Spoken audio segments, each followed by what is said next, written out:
Hey, it's Gothy, and I'm doing the Stitchy Style Tag.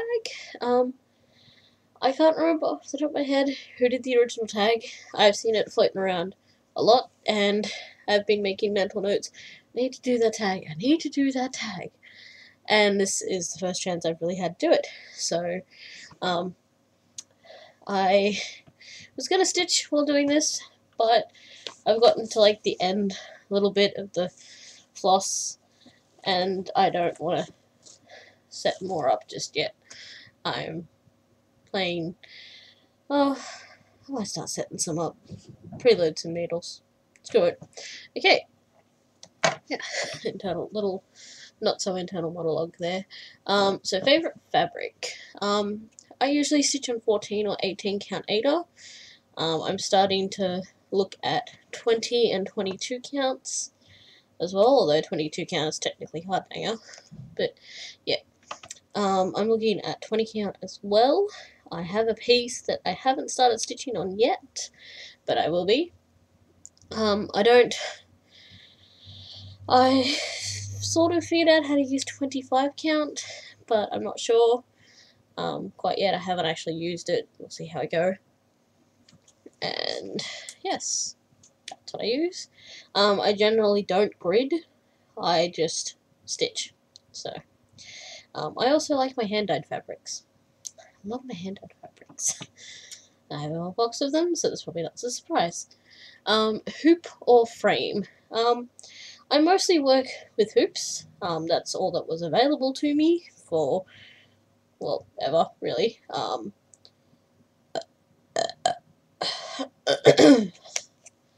Yeah, so I mostly work with hoops. I do have a Q-snap that I have been using. I also made myself a Q-snap desk frame, sort of lap frame sort of thing. But I haven't really used that too much yet. I should probably use that and actually get some stitching done on that project that's on that at the moment, which is my Mirabilia. But yes, I mostly use hoops. I would like to get some more Q-snaps. I like the 11 by 11 size. That seems a pretty good size, straight off the bat. I think 6 by 6 will be too small. I think there's an 8 by 8 as well, which might be alright, but the 11 by 11 is good. I like that one. What's the next question? Do you use a stand or just hold your frame? I just hold my frame. Or hoops, Q-snaps. I did, like I said, I made a little lap frame sort of thing, but I haven't really used it much. It might come very handy in winter when I can't be bothered to get out of bed because it's too cold and my knees hurt. So we'll see how that goes. What is your favourite time to stitch? Whenever I'm sitting down, really. I stitch at home. I stitch at TAFE at the moment as well, like in class. I mean, I'd pretty much just happily stitch anywhere. So the main thing is just keeping myself motivated to actually sit and stitch, which has been a little bit of a problem lately, just as I'm dealing with insomnia and adjusting to a new schedule and stuff like that. So yeah. There's a knot in my floss. That's not going to come out. Screw it, I'll just use it. Save me having to tie a freaking knot. There we go. Magic. Alright, what's next? Do you use a printed paper copy of your chart or digital? I print them. I like to be able to mark them off as I go. Although I will be dabbling with digital charts very soon, now that I have a phone that is capable of doing so, which is really nice. I gotta say, it's really nice. Sorry about the dinging if that shows up in the video. I'm editing videos as I'm recording videos. Are you a floss licker? Well, you just saw. Yes, I am a floss licker. Do you hoard or buy supplies as needed? I used to buy supplies as needed, but then I would also change my mind on what projects I wanted to do all the time. So I ended up, oh, I'll go kit this one up. Oh, I want to do this one now. So I would have a bunch of stuff lying over. So now I have quite a sizable stash. Mostly because of that. Also, I like to have everything so I don't have to, like, because I don't get much money, most fortnights, I don't have much money after I pay everything and stuff. I like to have, read the pattern. I like to have some stuff, like, I like to buy a little bit extra when I have the money, so that if something comes up later on, I think, oh, I want to start this project, oh, but I don't have this, and I can't afford to get it, and it's like, oh, look, I've already got it. So I like to keep some stash. Also, I like to take advantage of sales and coupons and all that sort of stuff. So I have a stash. I wouldn't say that I hoard things, though. I don't think I hoard things. And the next question, oh, starts right underneath that one. What is your favourite floss? I use DMC as my standard. I just never, I don't know, I just sort of had like a natural aversion to anchor floss, I don't know. I just thought DMC was better. And I'm happy with DMC. Sometimes 310, the black colour doesn't quite give the coverage, but I don't mind. It works out in the end. Once you throw all the other colours and stuff in there, it's all fine. So yeah, DMC is my standard. I'm also very much getting into hand-dyed flosses at the moment. I'm loving hand-dyed flosses. And just how many different projects you can use it for, and substituting and stuff. I'm enjoying it. Are you a cereal starter, or do you have one? Yeah. So, I have... The list is not there, the list is under this. I think I've got like 13 odd whips, and then I did Stitch Mania, which I've done 12 at the start, so I still have 3 more to do. So, yeah. I like having a lot of different projects to work on. I like variety. Some days I might want to work on Arthas, but because Arthas is still at that one colour point, I sometimes get a bit bored with it, and a lot of my other projects are at that either one colour or dark colour point, so sometimes I just want something colourful. So I like having lots of different things, lots of different sizes, and just, yeah, mix it up a bit. And, do you have more FFOs or unfinished objects? I don't really have any unfinished ones. Like, I've got all my whips, and I mean, none of those are finished. Obviously, that's why they're whips. But I don't have any that have remained unfinished. Like, I know some people have, oh, you know, I put this one away and I haven't touched it for like a year. I don't have anything like that.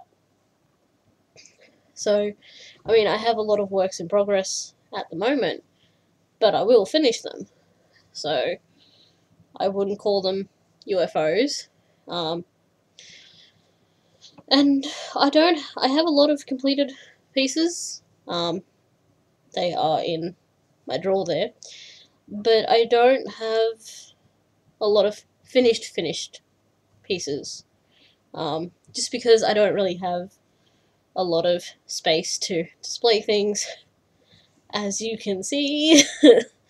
And also, where I'm living at the moment, we can't put things on the walls and all that sort of thing, so that makes it a bit of a pain in the ass to display things. Do you watch TV while stitching? I personally do not own a TV.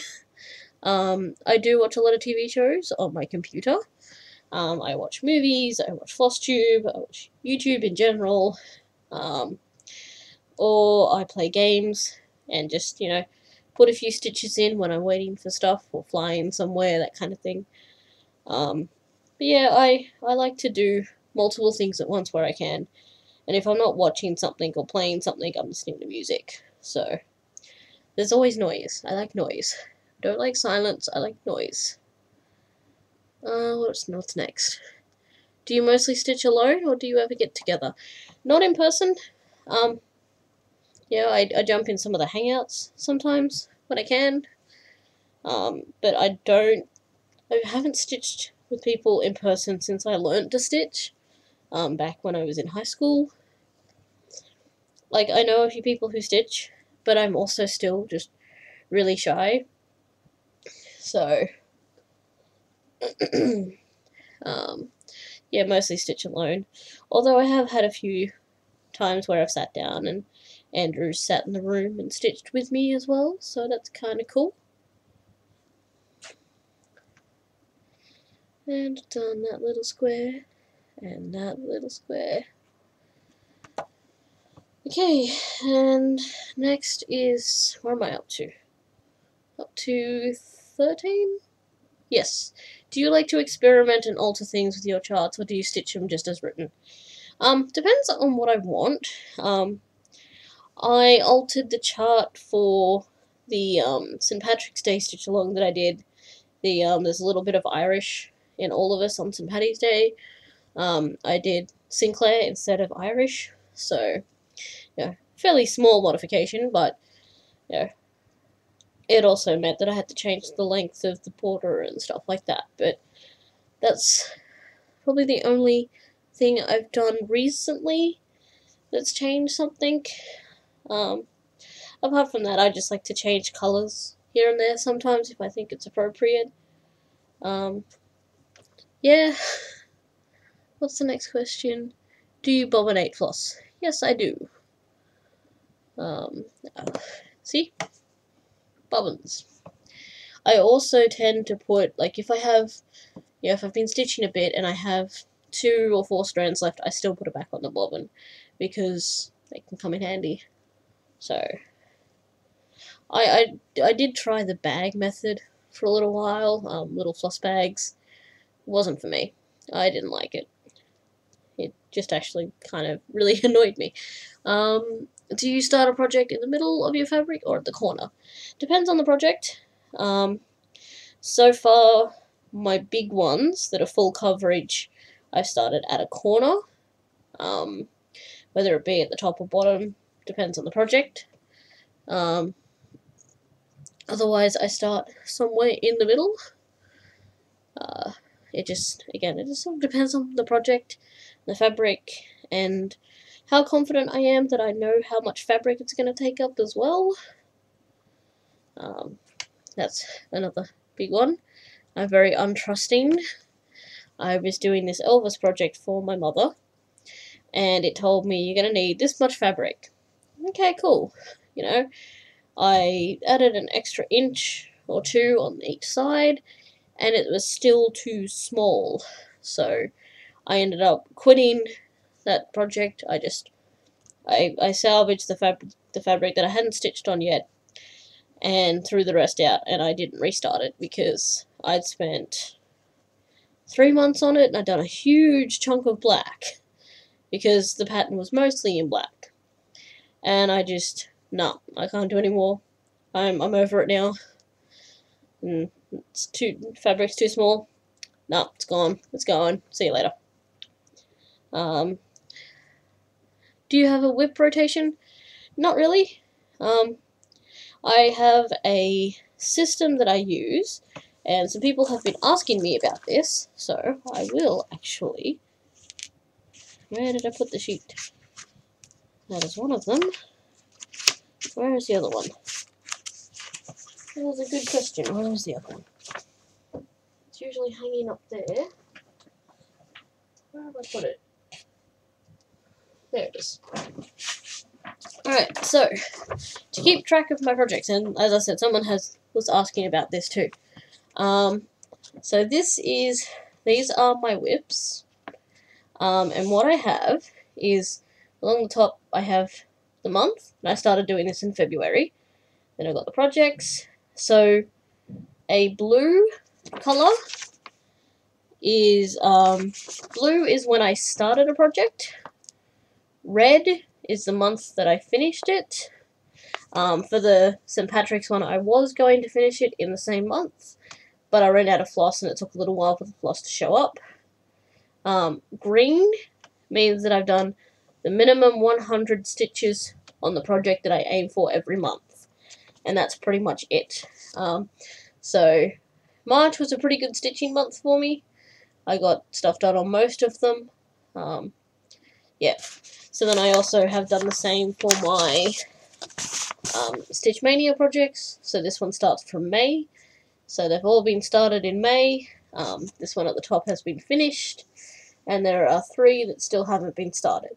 So I will start those soon, hopefully, and add them. But again, same thing. It'll be, you know, did 100 stitches on it, colour it green. Finished it, red. What I also do is, it has to be under everything, doesn't it? And trying to get this out of there without spilling all my pens everywhere. I have a little diary, decorated with stickers, of course. And this is just, well, I haven't filled any in for today yet, but just to sort of, I've been really slack with my stitching, but also keeping track of my stitching for a little while. But what I've been doing is writing down which project I've stitched on. You know, and I do it on that. And I also, because I'm really bad, I forget things a lot. I also have this table planner one, this desk planner. I've just filled in the dates myself. There are 6 weeks on each, so I can fit like a month and a bit, or like 2 half months basically in there. And so these ones at the top here were the Stitch Mania ones that I was going to start on each day. And then I have keeping track of appointments, like I have an excursion on Wednesday, and Valentine's Stitch Along, Valentine's Stitch Along, Heaven and Earth, etc. And that's what I do for that. So that's how I keep track. I don't really have set in stone rotation. It's not like I sit and go, today I have to stitch on this one. Next week I have to do this one. I don't stick to it, and it just makes me completely unmotivated to stitch, so I don't. Do you use a timekeeper? No, I don't. I've been thinking about it, and I think, oh yeah, you know, it'd be cool to see how long it takes me to stitch and how many stitches I can do in an hour. But it never actually happens. I keep thinking, oh yeah, I can do it this project, and then just completely forget and start the project without it anyway. Do you use the parking technique? No. I'm pretty good at, you know, I can pick up a project that I haven't stitched on for a little while, and remember where I'm at, just pick it straight up, you know, go, okay, cool, I know where I'm at in the pattern and the floss and everything like that. But what I worry about with parking, especially with some of my projects, is that some of the threads are so similar that I'd stuff it up somehow, and knowing me, I would very much stuff it up somehow. So, yes, I don't park. Do you keep your aughts? Normally no, but I have found these tiny little jars which are really cute. These are hand-dyed floss cut-offs, and this one has been cut-offs from Stitch Mania projects and stuff. So I'm playing around with the idea, still unsure. And last question, do you like to have a snack or drink? Sometimes. Usually if I'm snacking I won't touch my stitching because I worry about things on my hands, but I usually have a can of Coke or some water, some juice or something next to me. Oh, we have company. Come here. Oh, there should be a question if I have the question of when I stitch alone or not. Sometimes he will come in, but usually he just likes to sit up here and take all of my attention away from the stitching. Don't you jerk. Look. How could you be mad? How could you deny him cuddles? You can't. I can't stitch and hold you at the same time. So, yes. That is the Stitchy Time Tag, and I will see you later. Bye. You jerk.